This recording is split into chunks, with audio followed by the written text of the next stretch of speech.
মানুষের দেহে একটি ছোট্ট হাড্ডি কণিকা আছে, এটা জমিন কনজিউম করতে পারে না, আর সেই হাড্ডি কণিকা থেকে আল্লাহ কিয়ামতের দিন মানুষকে উঠাবেন, সৃষ্টি করবেন। সুবহানাল্লাহ।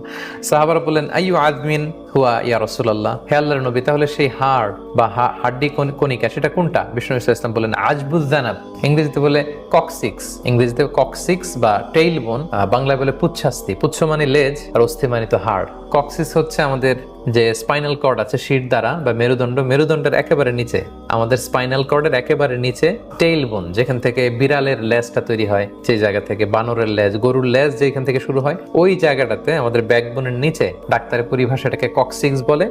খুবই ছোট্ট ট্রায়াঙ্গেল, ত্রিভুজাকৃতির একটা কণা আছে। 10 বছর, 20 বছর, 30 বছর আগের কবরে লাশ যেমনি পচে গলে বালু হয়ে যায়, সব মুছে যায়, কিন্তু ছোট্ট ওই ককসিক্সটা নিঃশেষ হয় না। বিষ্ণু সাল্লাল্লাহু আলাইহি ওয়াসাল্লাম বলেন, প্রতিটা মানুষের ওই ককসিক্স থেকে আল্লাহ মানুষকে আবার রিকনস্ট্রাক্ট করবেন।